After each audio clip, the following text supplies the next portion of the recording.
quick.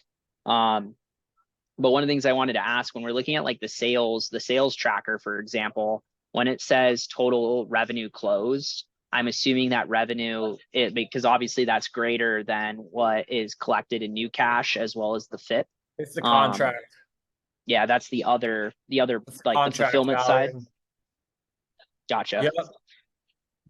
The difference between the new cash collected and the contract value is the amount the funding supervisors are responsible for collecting. So if Rajan has closed 81,000 but only collected 10,500, he's passing along like $70,500 to the funding supervisor team to collect. Wait, you're on mute. There we go. And then just to clarify, the FIP is something totally different, right? That's like their residual that comes back, right? That they Yes. Okay. So, and to be really specific, are these is this how much is collected on the back end of that 75,000 so far? Is that what that's saying? Yes. Or of the 70, yeah, and that's 70, coming from other months too. Like some of that FIP collection is going to be from like June, July, like people who started in like May, June, July, who are now finishing in August. And what does FIP stand for? It means it was an acronym I used called funding in progress. So like these people who are in progress are paying. These people who are getting funding and they're getting results, they're paying. Gotcha. Okay. Well, there's obviously some wins here. And before I kind of start talking about the things I wanted to talk about today, I wanted to ask, one, had the team been able to finish or complete the cash flow report for this week? Is that something that you had? I've barely followed up on it, to be honest. And no worries if it's not done. Probably the same as it was the last time. Okay. And then the other thing I noticed when I was preparing for today was that, and this was earlier today, but I just noticed that the attachment on that email didn't come through. The attachment that came through was the attachment I originally sent, but there wasn't the new one. Is it possible for you to like link it to me or send it instead of just a forwarded message? Is it possible for you to like send that to me in an email as an attachment? Wait a minute. Here, and I can bump this email to you. Because this is the one. It came from Frank Pearson. Yeah.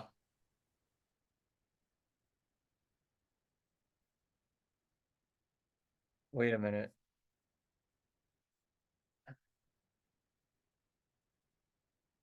Yeah, you left a lot of recommendations too. I saw that.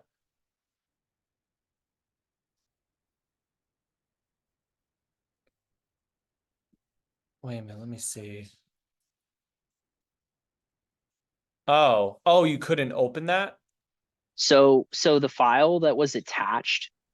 So sometimes this happens with Excel files when they're forwarded, they're not attached to the forwarded email. So that email, if you download that attachment and send it to me as an email, then I'll be able to get it. But when it's forwarded, it doesn't always include it. Oh. Which is weird. I don't understand why that's the case. It's like a pretty blank sheet, to be honest, actually. Let me see.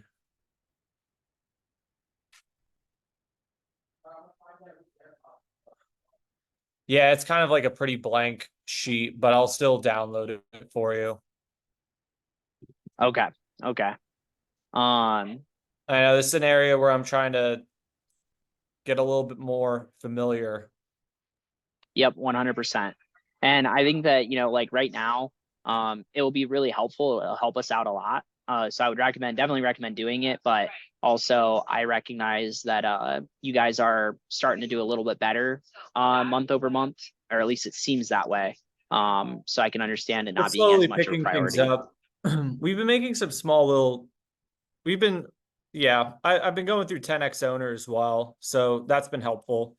I just had a leadership meeting and expanded beyond the execs, but also include the top producers of the company in this meeting as well. And I really emphasized to them that a lot of them are innovative, like that Natalie talks about. And the thing is that they have to keep their innovative ideas outside of production time. So if they want to talk about creating a new tracker or, writing up a new process on how to do things more effectively, that needs to be done outside of production. Like during production is only production. Like during this time, during the 8 hours of the day, like you're working. But after the 8 hours, you probably go home and you're thinking like, how can I do platform review better with this team? Like we're doing things like this right now, but we should be doing things this way. And then you make those suggestions outside of production hours. You aren't doing them from like 8 to 5. You're doing them from like 5 to 10.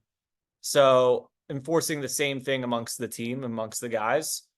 So, because, there's a couple of them that are like, oh yeah, I want to help script these new videos and I want to help you with this. And it's like, that cannot be taking place of production because we need to find out what are the key things that you did successfully that our client, that the rest of the team needs to be doing, because like everyone else should be doing the numbers that you've done yourself.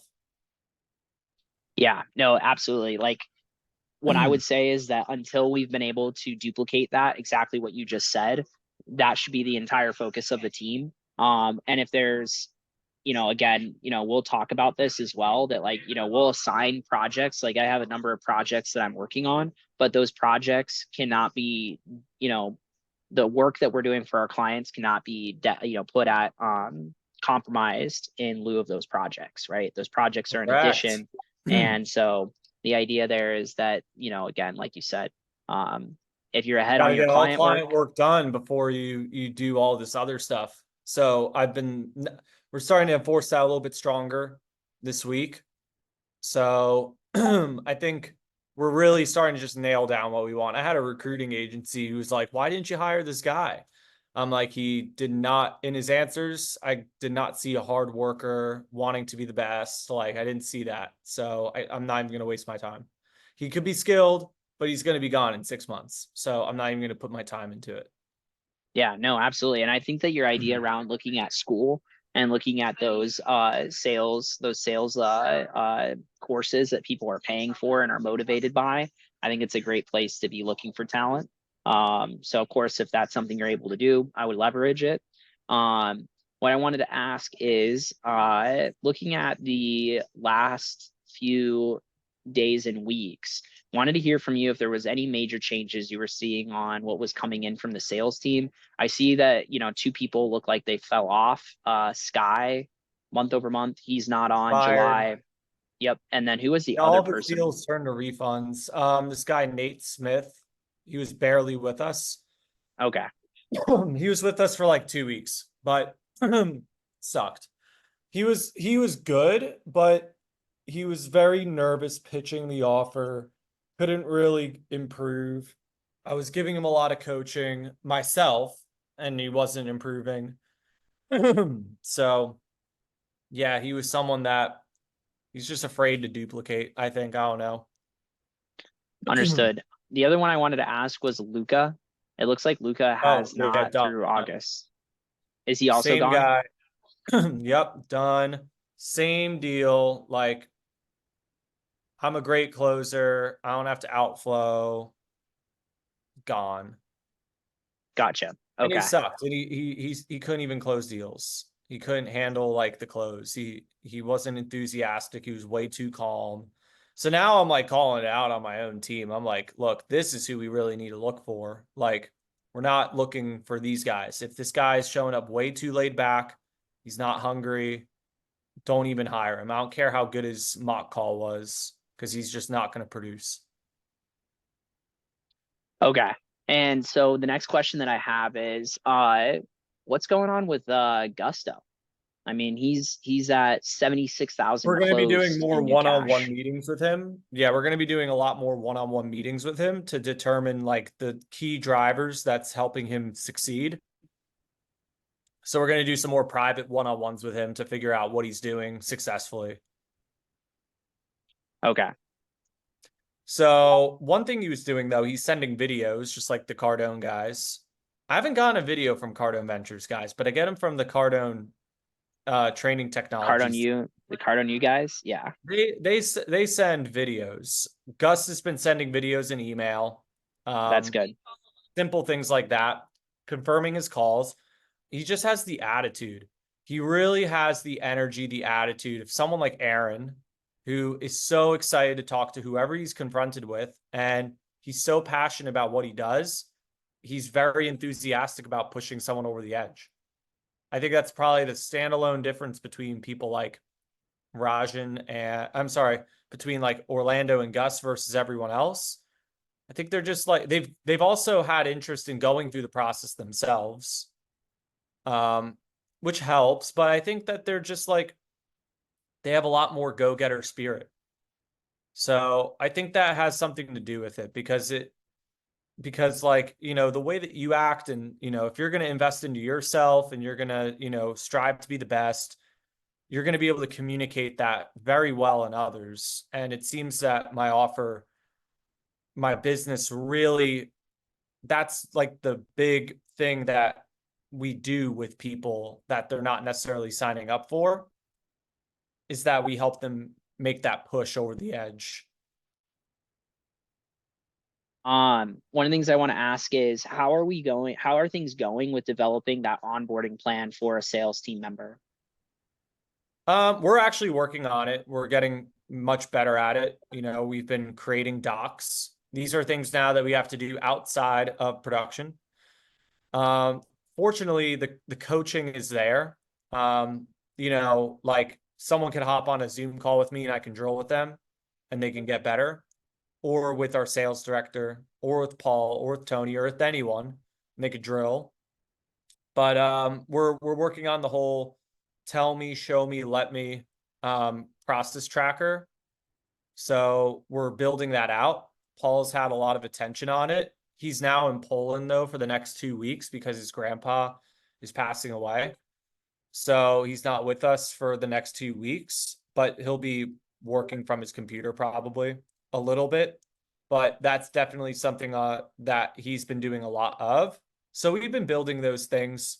But that's also something that, again, like I'm trying to get the key people who would work on those things to do those things outside of production time.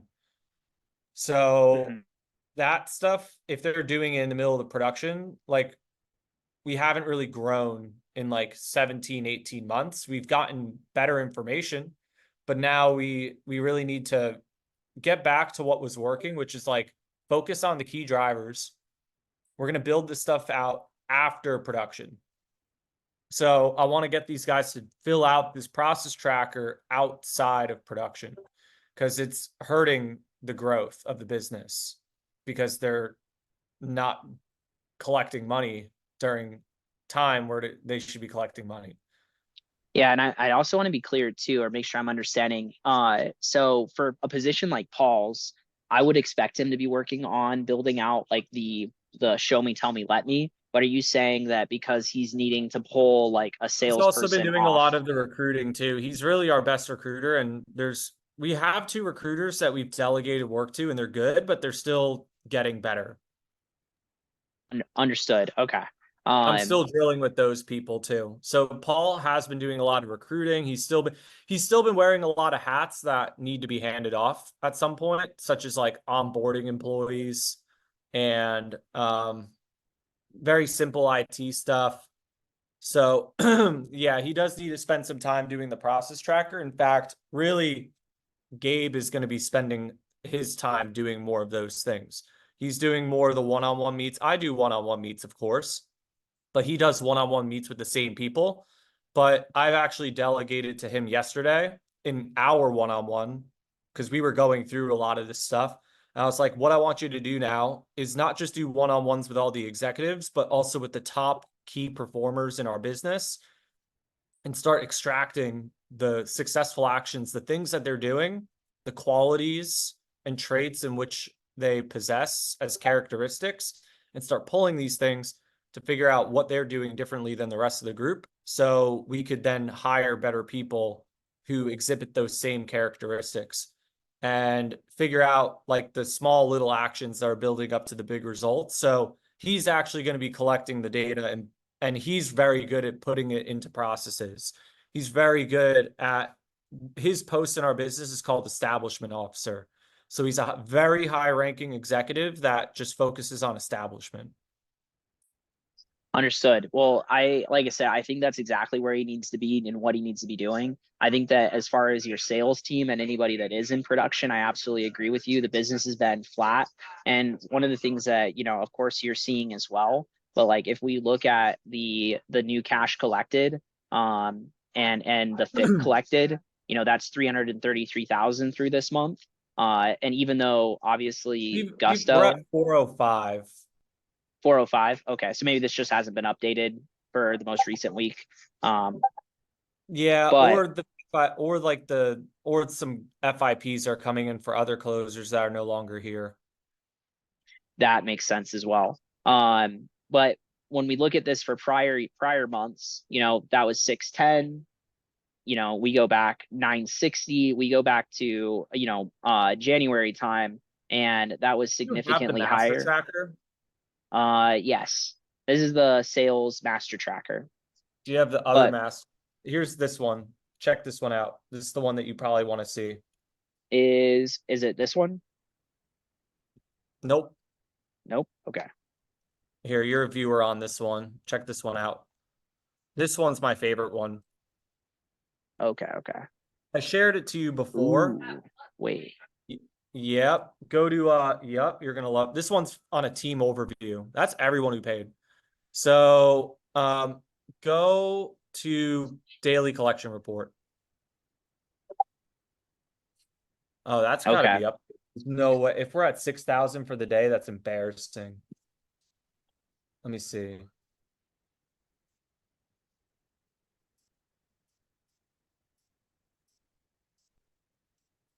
Yeah, if we're at 6,000 for the day, that'd be well, yeah, then I go check on the yeah, we might be at 6,000 for the day, which is bad. But anyway, but the funding team collects most of their money between this time and 8 o'clock anyway, because that's kind of how I've designed their schedules. They collect most of their money at the end of the day. Gotcha. Okay. And so this is showing all the different payment ways you get paid. This is the different Yep. types of payments. Yep. Very It cool. also has graphs. You could also go to like weekly collection report and you can get graphs of the sales team versus the funding team. Okay. No, this is Yeah. awesome. You also have monthly stats. So if you go to monthly stats 2023, you're going to see, look at the total cash collected. And then also the new cash for the sales. So the new cash is the sales team and the FIP is the funding team. But like that's for 2023. And then look what it's been for 2024 as well. It's just flatline for the most part. It's pretty interesting. And the sales team just does less and less and less and less and less. And I think they're just like making easy outs on $1,000 downs and stuff like that. But one that's not a graph that you don't fully see here is also the total units. But at least for, even though they've collected a little bit less money up front, they've been closing a lot of units too. They've been closing a lot of deals. This year, we've probably closed more deals than we have. Last year, we've closed 1,800 deals, but this year we've closed 1,400 deals with 4.5 months still to go. So we're going to easily cross 2,000 this year, which is an upstat from last year. But the new cash collected kind of tanked, but that's made up with the funding team collecting more money too. Yeah, no, understood. And The I see funding that team here. collected already $1 million more than they did last year. But now I need the sales team to keep up with it too. Really, I feel Well, like I've seen a decline in just my sales team. And the funding team is picking up, but they need a little bit more hustle.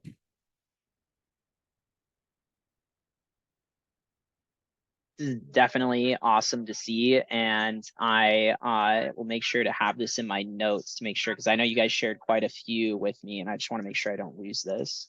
Yeah. So Well,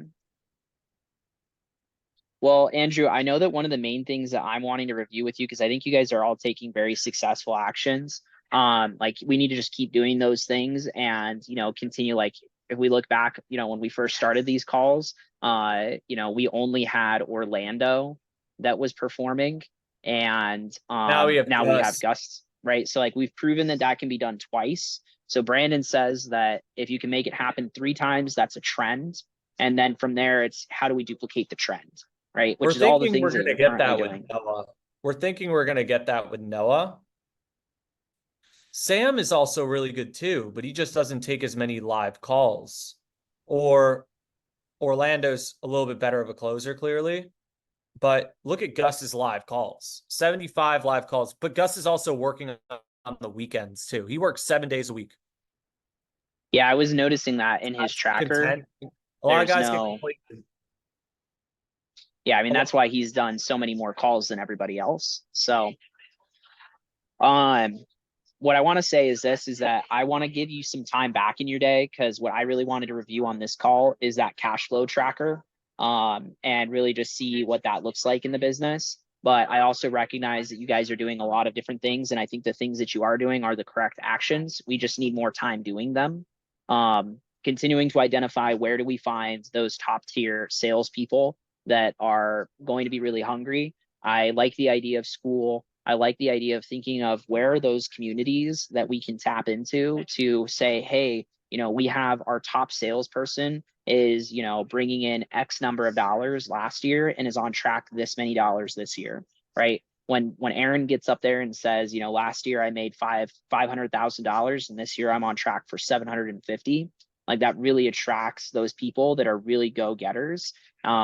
If you're saying it in the right outlets, in the right places where they're at, right? So I again think you're doing all the right things. I don't want to take any more of your time unless there's some specific questions that you had for me. Anything I can support you on week over week? We're looking at a lot of the things that you're mentioning for sure. Like we know it can be done again, and we're just trying to figure out how to scout the talent that's going to do it. Because my only concern is that I have some guys that are complacent, they're content, and that they're just kind of chilling.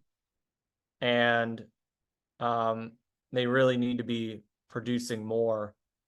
And I might have to rework some of the guys who've been here for a while into what Gus and the rest of the guys are doing. I mean, I Like agree. Rajan, Sam, my brother's back now, but Rajan, Sam, Tim has been with us for a little bit of time. Noah is new, and I have a good feeling. We have a good feeling about Noah. Gurn, I haven't liked from the start because he was very hesitant to jump on the offer, and he kind of procrastinated it for like a month. But Paul and Jaron really wanted to bring him on. I was like, screw it, bring him on. And I think that he was all talk and no action. Clearly, you could tell by his stats. Yeah, I mean, I honestly I thought that he was fired. Other Yeah, than the fact we're he's gonna been get calling we're a gonna lot of get rid of people. this guy probably. I mean, a show rate of 22% is really bad. No, I absolutely agree with what you guys are doing. I think it's a good approach. And like again, the thing that I want to call out though is this, is if we look at, where you guys were in January, and if we look at this, right? So in new cash it was well, so one of the things that's interesting here though, Andrew, is that if we look at new cash, this isn't matching this cash. So like this was is saying, wait, what's going on here? 390. Wait, maybe it is matching. No, it isn't matching. But you're saying this might be, it seems here, let me look at another month. So it's 436. Okay, it's close. It's close. 550. Okay, it's very, very close. So one of the things that I wanted to call out is that if we're looking at our target, and if our target is that we want to do, $250,000 a week, you know, based on our current number of people, our average is 30,000. They're averaging across all of these different groups. And here, let's do this so we get like the true number. The average is around 30,000. We take out those who are brand new. Was there anyone in this list that I have highlighted that's brand new as of July besides Gusto? Was No, Noah Amon, he's new. No, but James he's not in Payne July. gone. Oh, James Payne But gone. The tracker should be fully updated with who we've got or who we've let go of in the month. but So what I'm we've trying to say is if we look at the average in new cash collected, if we're trying to hit 1 million, we're not going to be able to do it with our current. Like what I'm trying to say is that if the target may not be possible unless everybody's like Gusto. So I'm saying if we take even Yeah, if our seriously, I top group, agree. the Totally agree 50,000, with that. the 50,000, right? With the people that we do have that are performing well, even if we were to look at those, that's only 5. So what that means is that, you know, if they're doing, let's see here, the average was.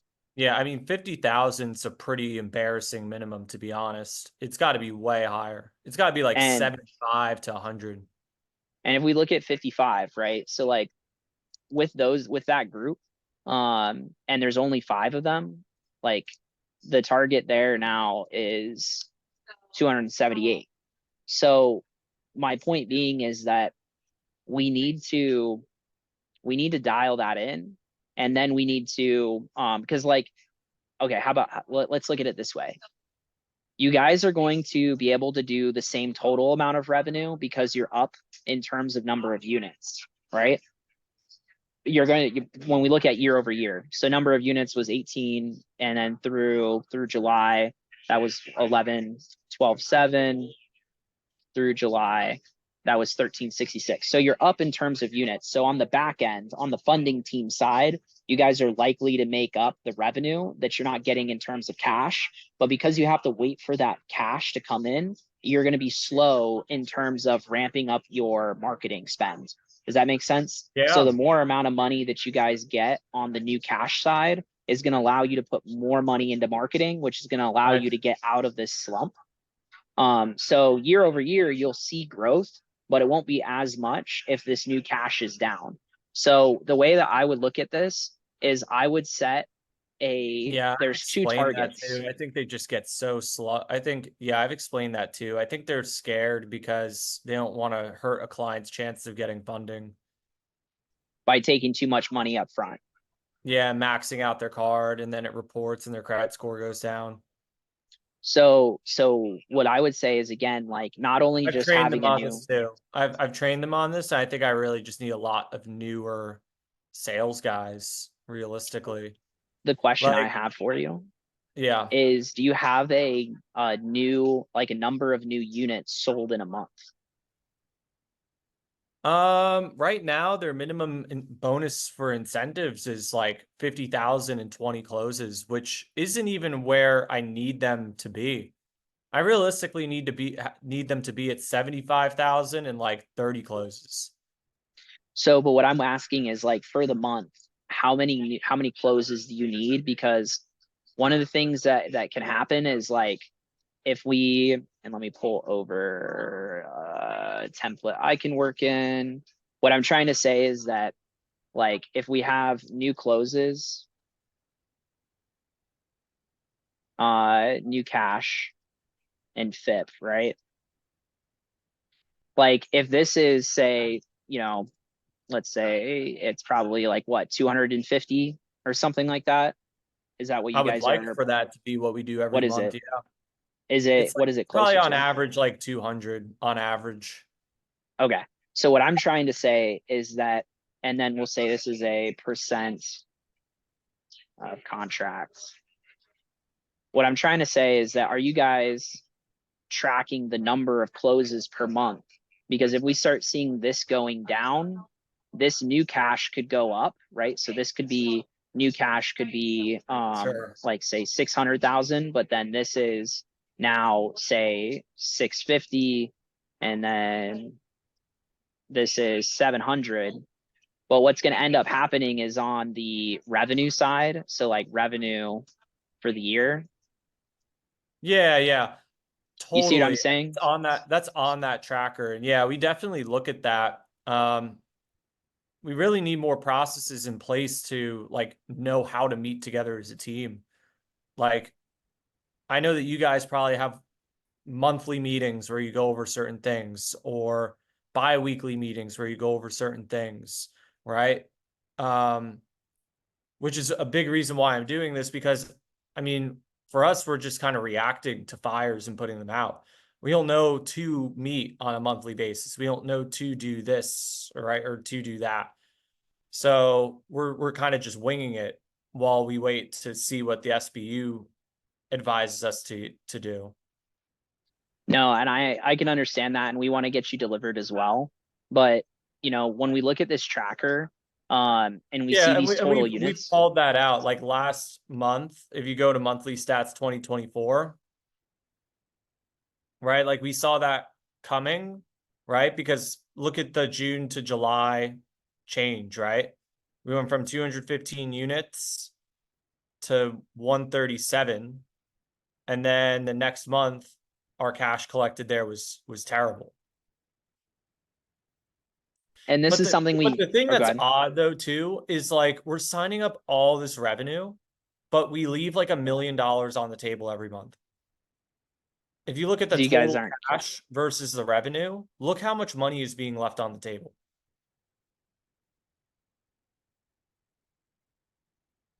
Yeah, and that's the funding that's not yet closed, right? So the difference between total Correct. cash and Yeah, and but that. there's like 10, there's like over 10, there's like over $15 million. If minus refunds or unqualified people, it's probably like $10 million of people that just like signed up but never finished. It's like if you signed up for platform review and you didn't finish. It's the weirdest thing. You pay 50 grand or 100 grand or however much you pay up front, but then you just ghost. Yeah, no, and you'd be surprised. We do have quite a few more than you would expect that people do that as well, and then we always tend Yeah. to bring them back in later. Yeah, Um, it's weird. Yeah, I know. I'm not surprised that you guys have them, to be honest.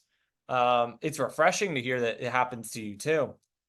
It's just ridiculous. It's kind of weird that people would even do that in the first place. But yeah, like these are some major things, and it's really operational effectiveness stuff. I've gotten the PPF goals of my team.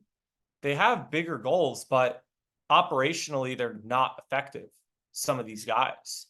And they really need to be replaced, or they need to make a change. Because I yeah, have some PPF meetings with them, they have great beliefs. But I also think like maybe what's missing for some of these guys is that they don't believe in mentorship, and they're not willing to learn because they've been doing things one way and they've succeeded doing things one way. So they're very hesitant to change the way that they've been doing things. And then you try to get them to be more operationally effective, but you have to go back to their belief lid because their goals are there. I'm thinking about the weeks 1 through 15 of 10x owner, 10x employee.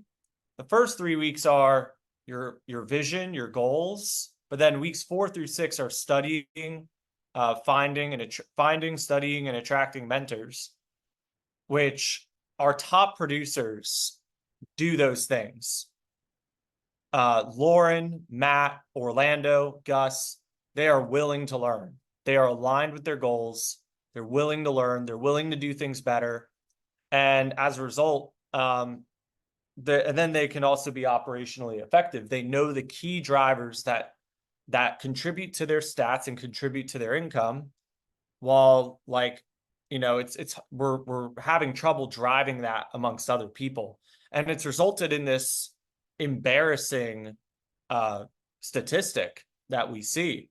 I mean, the fact that $1 million being left on the table every month, the fact that the sales team is struggling to collect what they were collecting in the past, and the marketing doesn't really change all too much. Maybe it's like I deplete a pool of qualified people, and I need to continue mixing up what I say in my marketing to continue keeping the leads fresh. But yeah, it's just embarrassing. I think people really get complacent, and I think that's what's been happening. I think that's reflective in the stats and their live call numbers. Yeah, and I mean, I don't know. I don't know. One of the things that I want to see as well, let me look at this real quick because I think we have this information. Like, I'm not confident that because they get paid on the FIP, right? Like the sales team does. Yeah. Like I just wonder if there's too much of that going on where they're feeling like, oh, I don't need to push this hard right now because I've built up this, amount of funding that's going to get paid Yeah, out yeah. and I Well, I will mean, get a commission on that. I've slashed their commissions now. So now they get paid less until they hit the target that they need to hit for the month. Yeah, So they which get, was the 7 and 10%. yeah, the 7.5 and 10%. Yeah. So you don't get paid your full 10% on your FIPs until you hit 20 closes and 50K new cash. So you take someone like Rajan for the last like 2 months, this guy's only been making 7.5%. Yeah, but let's see. So what you're saying is that Rajan, let's see here. He's making on 129, he's making 129 times 7 times 0.075. So 9,600. Yeah. I mean that's kind of a lot of money, honestly. Um Well, that's before tax, lives in Canada, lives in Vancouver. It's expensive as shit. I mean you're still talking about after tax probably $81,000, you know? That's nice. Um That's actually a below sales representative like and then salary. the other thing too is that he's getting paid if he's in Canada. Canada has a different purchasing power. So that $81,000 is worth more to him in Canada than it is worth in the US. Hmm. So I The think thing there's that I think confuses me though is like they have the goals, but I guess they get complacent. And then they're also not in the office, so they're working remote and it's hard to motivate these guys to do anything. and so for somebody like Orlando, he got paid 18K a month, right? Yeah, but he's still freaking pumping. And it's the Yeah. people. I really think it's the people. Like I can teach people what I know. I have the processes, whether they're in my head or on paper. We're Yeah, putting more of it on paper. I just did this with Gus. Like I really think right now we're having like a people problem because the people are willing to do it. It's Gus didn't come in with any sales skills. In fact, Orlando had a terrible mock call. His mock call was so bad that we didn't even know if we wanted to hire him. But what we did admire about him was the fact that he did take all this time to create a presentation, to pitch the offer. And we thought that was pretty impressive. We thought his work ethic was impressive, which is why we went with him. We gave him a second try at the mock call. We told him this is what you have to do. And he was like, oh, I didn't know I'm supposed to do it this way. So then he did it. He did better. But he came in and he's consistently a stud because he works hard. No matter what the goal is, he works hard. He also has like a huge tax bill, supposedly. He has to pay like hundreds of thousands of dollars for something. So he's got something that motivates him to make more and more and more and more money. While I don't think necessarily these other guys have that same kind of motivation, like Gus had no sales skill. He had good communication skills, but he didn't have a framework to close deals and he needed that help. But he has like the right attitude. He has the right spirit. He wants to help people. He's very enthusiastic of a figure. He like is like a mini me. I really feel like the kid is literally a mini me. And he just duplicates fast. He's a fast learner. He's very focused on I have just a one thing and success. So I think that's where like Orlando and Gus like have some have, similarity. I have a question for you because the thing that has never made sense to me is why is the show rate so low for the people that are falling off. Are you guys sending, They're have you probably sent, just, they're probably looking for different jobs. They're probably nervous, or they're well, probably, what I'm wondering is like, are they even showing up to the call? yeah, yeah, exactly. Well, we have someone on our team that does review every call that comes in, reviews the transcripts, make sure that nothing terrible is being said. I think maybe we have to hold her a little bit more accountable, but she does the work, but she needs to, I think, do a little bit better of a job to call these things out faster. Because it's just weird. It's just weird to me that like when we look at these show rates or these show rates, like they're all of a sudden much higher now than they were before, and the ones that are not performing are historically low.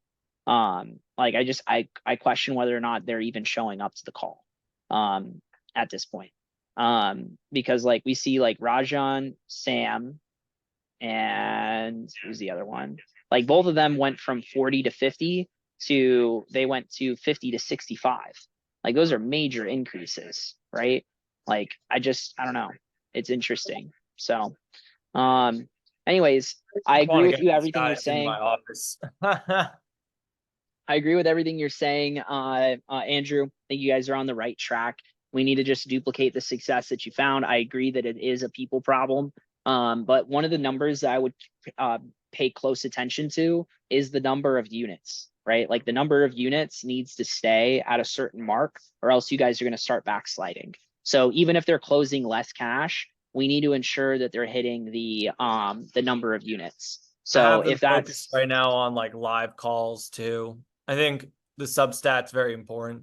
Get on as many live calls. You know where to find them, and you'll close deals. Like it's really absolutely. not that difficult to hit these numbers I'm asking them to hit. So I really want some more fresh blood. It takes some time to find them, but when you find them, it's freaking rewarding. And for those guys, like 20K is not enough, which is freaking amazing. Yeah, no, it is. It is awesome. So, no, I love everything that's going on here. What I will say is that I feel like you guys are doing the right things, and I don't want to take up any more of your weekly time. My question for you is, would you like to continue with a cash flow call next week, or would you want us to go maybe 2 weeks out and we come back, give you some more time to take action, and then we can have a touch base on that? What is your thoughts? Um, I could try to have it done.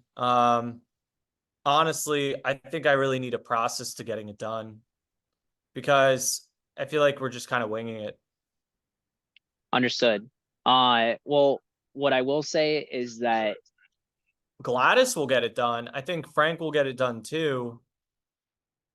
I think there's a misalignment with also the recommendations that you're making that I agree with, getting these guys to do them. So it's tough. And I don't really have any knowledge in this area. I'm trying so. to improve my knowledge of this area.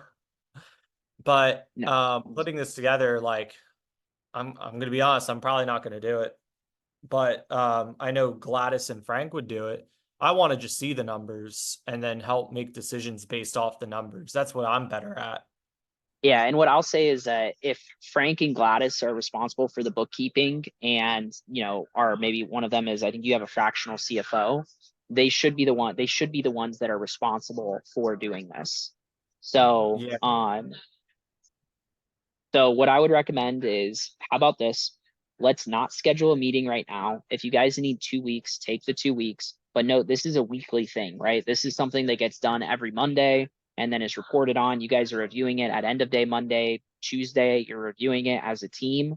Like that's the intention of this document. And the value of the document comes from doing it week over week. So what I'll say is this, I know that I provided some action items, or I'll relink what each item is in the spreadsheet. But what I've seen from other teams is the person who's doing the doing, so like Gladys, have her write on a separate document as she goes, like what is she doing? Like starting to do that document process documentation. And then it'll make it so that it's, something that's repeatable, right? And every month, every week, it gets faster and faster. Yeah. So I'll send that email. What I'll ask is if you don't think that you'll have it completed, let's not have the call next week because I don't want to. You're already doing on the sales side all the things that I would recommend. We just need to keep doing them. So if we don't have the spreadsheet, then let's cancel next week's call. I'm gonna set it. I'm gonna set it for next week for 2 to 2:30. And if you guys don't have it complete, just let me know and I can update things on our side. And by 2 to 2:30, I mean, what are your thoughts on 2:30 to 3? Would you be available at that time? And then if it's completed, we can review then. Yeah. That what time? On Uh, Tuesday or to yeah, Tuesday, 2:30 to 3. I can also do earlier if that's better. Eastern? Eastern, it would be 5:30 to 6. So why don't we do Done. this? Lock it in. Perfect. Lock it in. Okay. Lock it in. Done. Okay. All right. And I'm sending it your way right now. And then I'll relink that email with the notes. And then if you guys get it done, then we can review it. If not, I'll give you the time back. But anything you need from me, sir, week over week?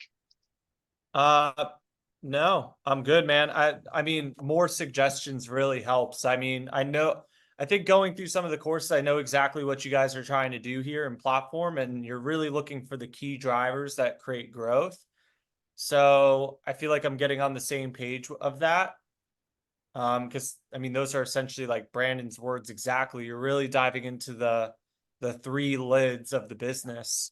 So yeah, anything that you recognize, I would love to discuss further to, make things more effective.